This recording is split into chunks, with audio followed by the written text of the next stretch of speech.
quero falar a respeito de algo que eu acho muito relevante para quem está buscando a cura e a libertação, que é que eu chamo de iniquidade mãe, que é a iniquidade do orgulho, certo? Através da iniquidade do orgulho, todas as outras iniquidades, elas foram acontecendo, porque foi o orgulho de Lúcifer. Quando ele estava no céu, ele desejou ser maior que Deus, né? Ele quis ser adorado como Deus. Ele desejou estar num lugar mais alto que o Senhor. E ali, né, por conta do orgulho, por conta da vaidade, por conta da arrogância, por conta da inveja, por conta dos ciúmes, o coração dele se contaminou. E ele caiu. Então, para exemplificar isso, eu vou ler o texto de Daniel 4, de 10 a 16, que fala do sonho de Nabucodonosor. Então vamos lá. Daniel 4, 10 a 16, que diz assim: Estas são as visões que tive quando estava deitado na minha cama. Olhei e ali, diante de mim, estava uma árvore muito alta no meio da terra. A árvore cresceu tanto que a sua copa encostou no céu. Era visível até os confins da terra. Tinha belas folhas, muitos frutos, e nela havia alimento para todos. Debaixo dela, os animais do campo achavam abrigo, e as aves do céu viviam em seus galhos. Todas as criaturas se alimentavam da árvore. Nas visões que tive, deitado em minha cama, olhei e vi, diante de mim, uma sentinela, um anjo que descia do céu.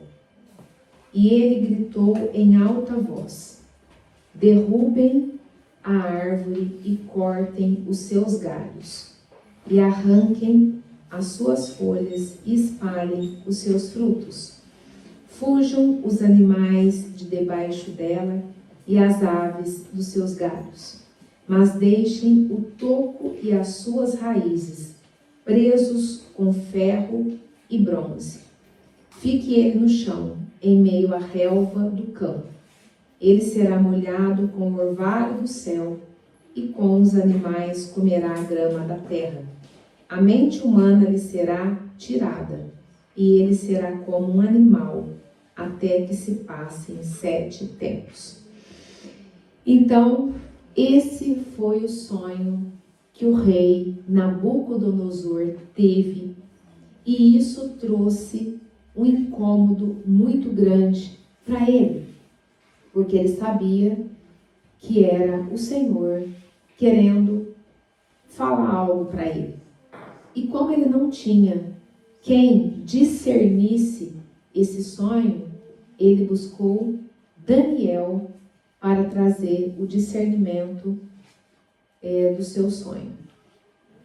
E antes de trazer a interpretação do sonho, eu quero dizer que nós, seres humanos, na Bíblia, nós somos comparados com uma árvore. Não só nesse texto, porque vocês podem observar que o texto dele, o sonho que ele teve, falava de uma árvore, certo? Mas, não só por conta desse texto, tem outros textos que falam de árvores e que traz uma conotação traz uma conotação com nós, seres humanos. Então, como é isso? As raízes da árvore, elas representam as iniquidades. Então, as raízes representam as iniquidades. O tronco representa as transgressões.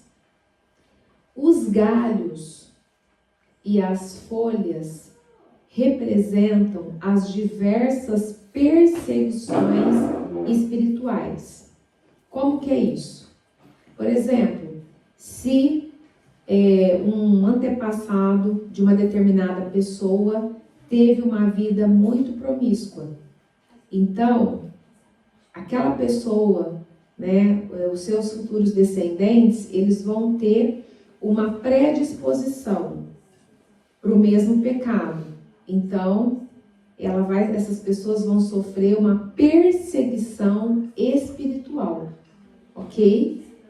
E os frutos são os pecados, ok? Por isso que se dizem o fruto do pecado, que a Eva comeu o fruto do pecado. É por conta disso. Então agora vamos falar a respeito da interpretação do sonho. Vamos ler o que Daniel disse a respeito do sonho de Nabucodonosor. Então, em Daniel 4, de 24 a 26, diz assim: Esta é a interpretação, ó rei, e este é o decreto que o Altíssimo emitiu contra o rei, meu senhor. Tu serás expulso do meio dos homens e viverás com os animais selvagens. Comerá capim como os bois e te molharás com o orvalho do céu. Passarão 7 tempos até que admitas que o Altíssimo domina sobre os reinos dos homens e os dá a quem quer. A ordem para deixar o toco da árvore com as raízes significa que o teu reino te será devolvido quando reconheceres que os céus dominam. Então, Daniel trouxe essa interpretação para o rei Nabucodonosor, em outras palavras, dizendo assim: Rei, o Senhor viu o teu coração altivo e trouxe uma sentença. Então, se você não se arrepender, ele vai executar juízo sobre você. A sentença vai ser cumprida. Certo? E olha o conselho de Daniel para o rei Nabucodonosor, que vai traduzir o que eu acabei de falar. Daniel 4, 27. Portanto, ó rei, aceita o meu conselho. Renuncia a teus pecados e a tua maldade. Pratique a justiça e tenha compaixão dos necessitados. Talvez, então, continues a viver em paz. Como Daniel era um homem de Deus, era um profeta do Senhor, era um homem muito sensível à voz do Espírito, ele interpretou e ele ainda foi além. Ele deu um conselho para o rei Nabucodonosor, dizendo que era para que o todo-poderoso Nabucodonosor, que era o rei da grande Babilônia, que era para que ele se despisse do orgulho, porque existia um coração orgulhoso. E Daniel falou: se arrependa dos seus pecados, da sua maldade, faça o bem, e talvez então, o Senhor tenha misericórdia de ti. Talvez você continue vivendo em paz. Mas, normalmente, a pessoa que tem um coração orgulhoso, aquele coração, ele é endurecido. E ele não ouviu o conselho de Daniel. Ele não fez, ele não seguiu, o conselho do profeta. E a sentença se cumpriu. Então vamos ler Daniel 4, de 29 a 33, que é o cumprimento da sentença, que diz assim: 12 meses depois, quando o rei estava andando no terraço do palácio real da Babilônia, disse: Acaso não é esta a grande Babilônia que eu construí como capital do meu reino, com o meu enorme poder e para a glória da minha majestade? As palavras ainda estavam nos seus lábios quando veio do céu uma voz que disse: é isto que está decretado quanto a você, rei Nabucodonosor. Sua autoridade real lhe foi tirada. Você será expulso do meio dos homens, viverá com os animais selvagens e comerá capim, como os bois. Passarão 7 tempos até que admita que o Altíssimo domina sobre os reinos dos homens e os dá a quem quer. A sentença sobre Nabucodonosor cumpriu-se imediatamente. Ele foi expulso do meio dos homens e passou a comer capim como os bois. Seu corpo molhou-se com o orvalho do céu, até que os seus cabelos e pelos cresceram como as penas de uma águia, e as suas unhas como as garras de uma ave. Olha a similaridade do texto que eu li em Ezequiel. Lúcifer, ele foi expulso do céu. Nabucodonosor foi expulso do seu reino, do reino que ele se exaltava tanto que era ele que tinha construído. Porque, na verdade, nós, sem Deus, nós nada podemos fazer. Ele achava que a glória era dele. Então, o Senhor expulsou ele do seu próprio reino e levou ele para o campo, transformou ele num animal quadrúpede e ele passou a viver como um animal. E aqui nós temos uma grande chave espiritual, porque o Senhor poderia ter aplicado qualquer outro juízo sobre esse rei. Poderia ter trazido uma enfermidade, mas lembra que a gente está falando a respeito de contaminação de sangue, de contaminação de genética, de DNA? A genética dele foi transformada, transmutada por conta da sua iniquidade. Amém? Então, eu quero trazer para vocês uma linguagem mais simples, que é isso que a contaminação do sangue, do DNA faz. A pessoa ela fica tão contaminada, não que ela passa a ser um bicho, mas muitas vezes a pessoa passa a se comportar como um animal. Tem pessoas que se tornam tão obcecadas por sexo ilícito e perverso que ela passa a se comportar como um animal. Isso, infelizmente, é real. É real. Ok? Então, temos que nos atentarmos para isso. Ok? E o Senhor, Ele é muito misericordioso. Esse é o caráter do Senhor. É uma das características do Senhor. A Bíblia fala que o Senhor é o mesmo ontem, hoje, será eternamente.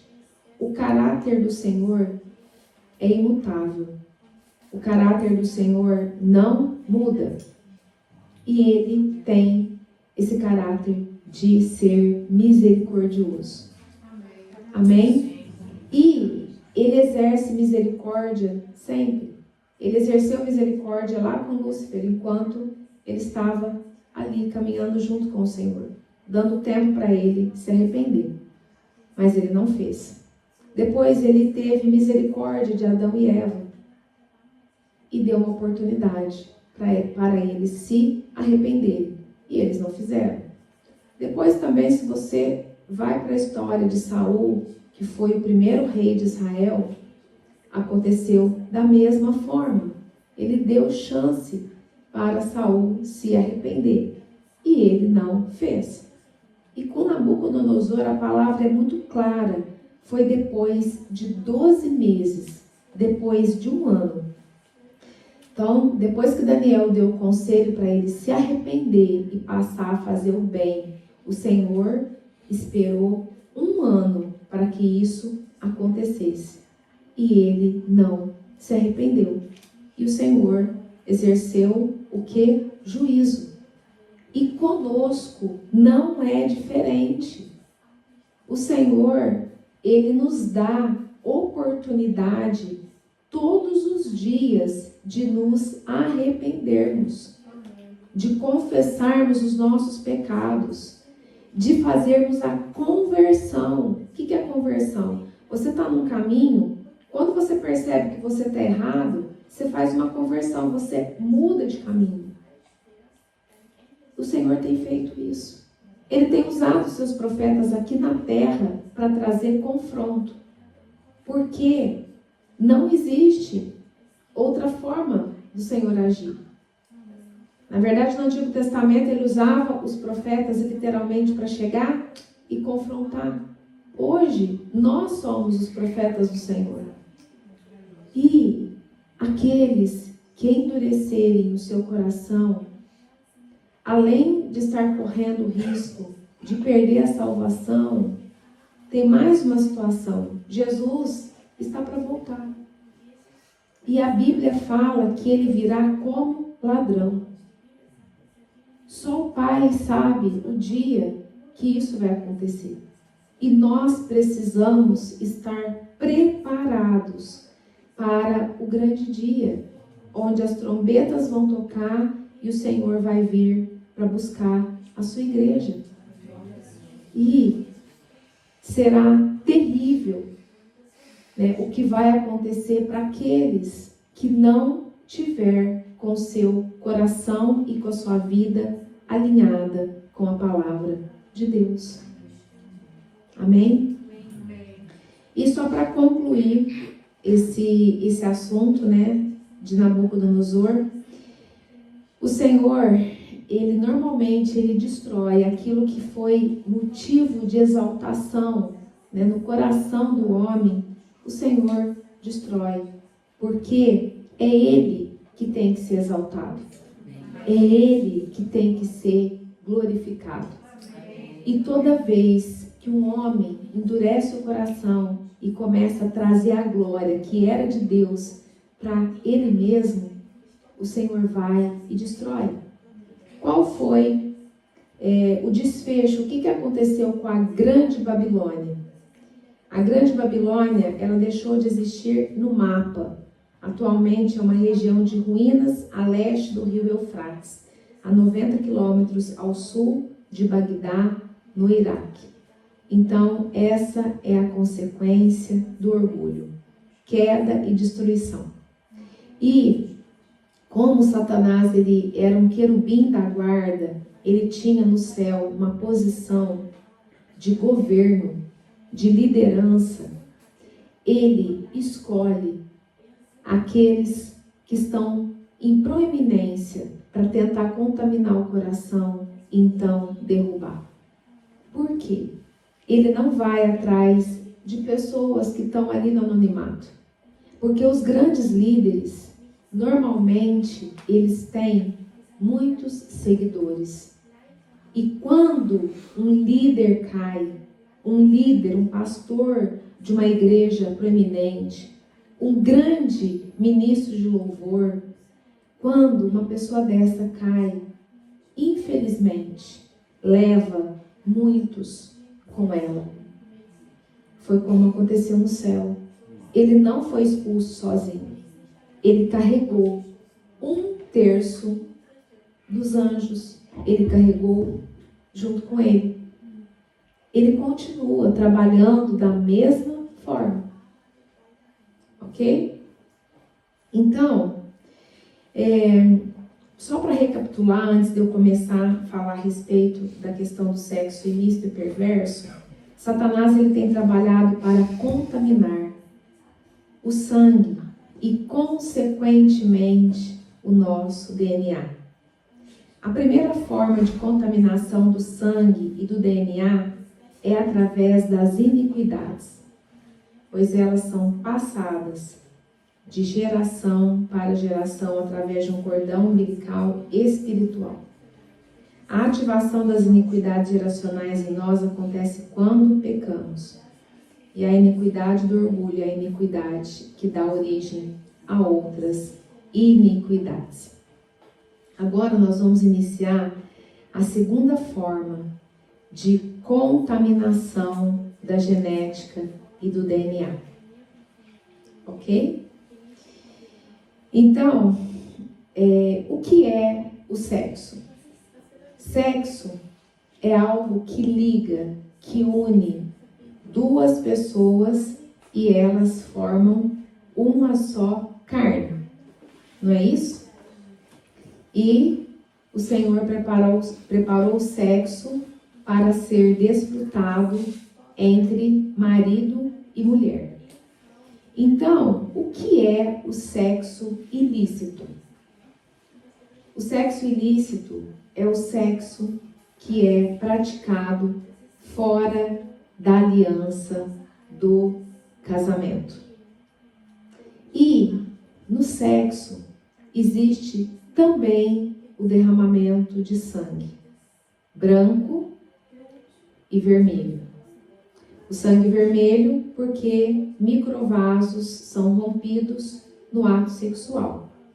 E o sangue branco é sêmen, muco vaginal, suor, lágrima, urina. Tudo isso é sangue branco. Então, no sexo existe tanto derramamento de sangue branco como derramamento de sangue vermelho. E derramamento de sangue nós já aprendemos que contamina a terra. E o sangue clama por vingança. Então, quando uma mulher ela perde a sua virgindade ali no leito da lascívia, fora da aliança do casamento, Satanás se apropria daquele sangue derramado.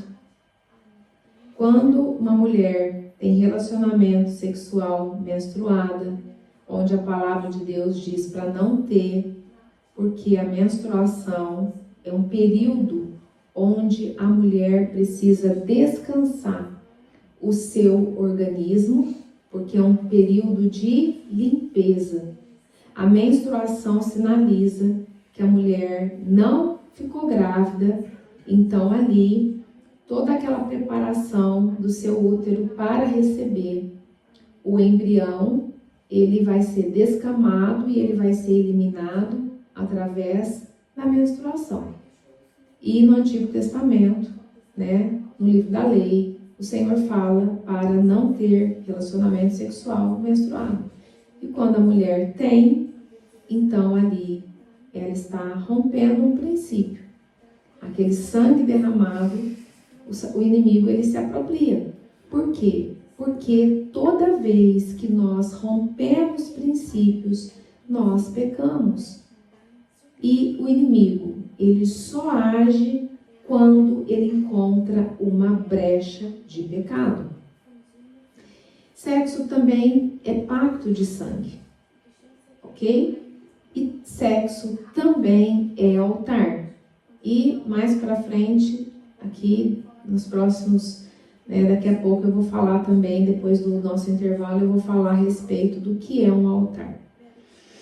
Mas, quando você está no centro da vontade de Deus, você tem um sexo bendito, você então está fortalecendo a sua aliança com o seu esposo, com a sua esposa. E você está trazendo o governo do Senhor para o seu leito. Agora, quando esse sexo não é abençoado pelo Senhor, você está levantando um altar para o inimigo. Ok? E isso tudo traz consequências para a sua vida e para as suas futuras gerações. Eu vou mais para frente esmiuçar, detalhar um pouquinho mais. E eu quero te dizer que na palavra de Deus tem muitos textos e muitas orientações dadas pelo próprio Deus para alertar os homens e mulheres de Deus a não serem contaminados com essa questão sexual, certo? A Bíblia é repleta de códigos proféticos. É por isso que nós precisamos estar sensíveis à voz do Espírito para poder discernir esses códigos proféticos. Então, quando eu vou ler Gênesis 24, de 2 a 4, que diz assim: E disse Abraão ao seu servo, o mais velho da casa, que tinha o governo sobre tudo o que possuía: Põe agora a tua mão debaixo da minha coxa, para que eu te faça jurar pelo Senhor, Deus dos céus e Deus da terra, que não tomarás para meu filho mulher das filhas dos cananeus, no meio dos quais eu habito, mas que irás à minha terra e à minha parentela, e dali tomarás mulher para meu filho Isaque. Então, Abraão, ele teve um cuidado muito grande na escolha da esposa para o seu filho Isaque. Isaque era o filho da promessa. Através de Isaque viria uma grande descendência. E essa descendência, ela não poderia vir contaminada. E o Senhor sabe que o sangue contamina, porque foi Ele que nos criou. Então, Ele fez o seu servo mais velho, Eliezer, jurar que ele não buscaria mulher dos cananeus para se casar com seu filho Isaque. Quando você lê a história de Ló e sua família, Ló escolheu as terras onde estavam Sodoma e Gomorra. E ali Ló, junto com a sua família, numa linguagem bem popular, bebeu da mesma água, daquela corrupção perversa, daquela corrupção sexual perversa ali que acontecia em Sodoma e Gomorra. E quando o Senhor foi para destruir aquele lugar e quis salvar, a família de Ló, então, quando ele saiu daquela terra para fugir, a sua esposa, ela olha para trás. Muitos teólogos interpretam isso como se ela estivesse sentindo saudade. Ela se acostumou com aquela vida. Ela olhou para trás e o que aconteceu com ela? Ela virou uma estátua de sal. Ela ficou estagnada, certo? Então nós não podemos olhar para trás. O Senhor tem sempre algo melhor para nós. E as suas filhas também ali, convivendo no meio de toda aquela perversidade sexual. Quando elas se viram com seu pai, as duas filhas de seu pai, então a mais velha teve uma ideia maligna de embebedar o pai e ter relações sexuais com ele, que é a prática do incesto, para conceber, para dar sequência à geração. Então, primeiro fez a mais velha isso, depois induziu a mais nova a fazer. E as duas conceberam do seu pai e deram, então, luz a 2 filhos, Moabe e Amon, que é o pai dos amonitas e dos moabitas, que até hoje são inimigos do povo de Israel. E também em Deuteronômio 7, de 1 a 4, o Senhor orienta os israelitas a não se casarem com mulheres de outros povos. Então vamos ler o texto. Quando o Senhor teu Deus te houver introduzido na terra, a qual vais para possuir, e tiver lançado fora muitas nações de diante de ti, os heteus e os gigazeus e os amorreus e os cananeus e os perizeus e os heveus e os jebuseus, 7 nações mais numerosas e mais poderosas do que tu. E o Senhor teu Deus as tiver dado diante de ti, para as ferir. totalmente as destruirá. Não farás com elas aliança, nem terás piedade delas, nem te aparentarás com elas. Não darás tuas filhas a teus filhos, e não tomarás tuas filhas para teus filhos, pois fariam desviar teus filhos de mim, para que servissem a outros deuses, e a ira do Senhor se acenderia contra vós, e depressa vos consumiria. Então, o Senhor dá essa orientação para os seus filhos, para não se contaminarem com pessoas de outros povos, porque o Senhor sabia que se isso acontecesse, os seus filhos iam sair, iam se desviar da sua presença. E isso aconteceu com o rei Salomão, que começou muito bem o seu reinado, né? Foi o homem mais sábio do mundo, conquistou muitas riquezas, muitos bens, construiu o templo para o Senhor, mas por conta da perversidade sexual, por conta de ter tido muitas mulheres, o final dele foi muito triste, porque ele terminou afastado, desviado dos caminhos do Senhor. Ele terminou levantando postes ídolos a outros deuses. Por quê? Porque a contaminação através do sangue é algo muito forte, certo? Porque no sangue acontece uma simbiose. Tudo que é de um passa para o outro. Ok? Então, o sangue é contaminado e a pessoa se torna vulnerável. E o Senhor, sabendo disso, aconselha o seu povo a não ter esse tipo de contaminação, porque sabe que eles vão ter consequências, sabe que eles vão ter prejuízos.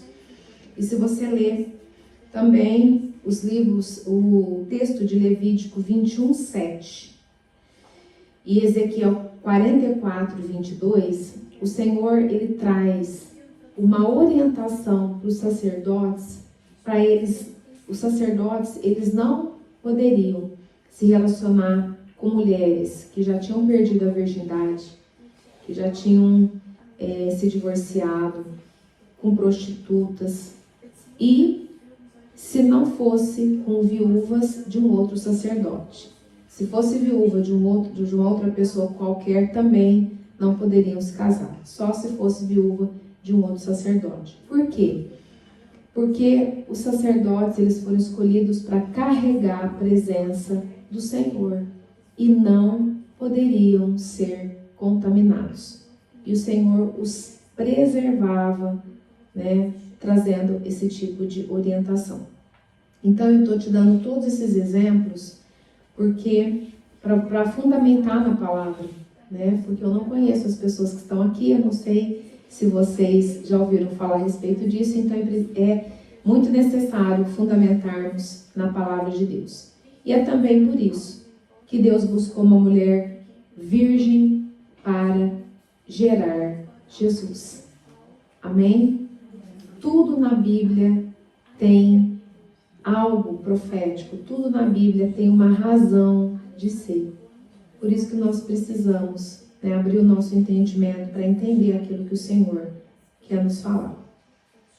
E quais as práticas sexuais que Deus desaprova?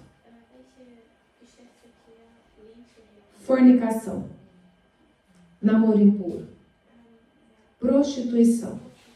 E aqui eu quero esclarecer que o contexto de prostituição que o mundo diz é diferente do contexto bíblico. A prostituição para o Senhor não é só o sexo pago, é também, mas é a troca constante de parceiros. Aquela pessoa que cada dia, cada semana, cada mês está com um parceiro diferente, ela está se prostituindo. Por quê? Porque ela está contaminando o templo do Espírito Santo, que somos nós. Nós somos templo do Espírito Santo. A bestialidade, o adultério, o incesto, a pornografia, a masturbação, orgia, pedofilia, abuso sexual, travestismo, sexo anal, sexo oral, homossexualidade e todas as formas que envolvem isso, né? Tem nomes que eu não vou nem saber falar para vocês, porque atualmente, para validar tudo que eu estou falando, por que vocês acham que o inimigo ele está apostando todas as fichas em contaminar as crianças com a ideologia de gênero? Porque quando uma criança é contaminada, ele sabe, esse é o tipo de contaminação mais difícil de ser liberto. Porque a criança, quando ela é contaminada, né, na primeira infância, ali acontece uma distorção também de identidade. E fica muito mais difícil aquela criança ser liberta, curada. Então ele quer trazer essa contaminação o quanto antes, para que ele possa manipular uma geração. Amém? Em 1 Tessalonicenses 4:13 diz assim: a vontade de Deus é que vocês sejam santificados, abstenham-se da imoralidade sexual.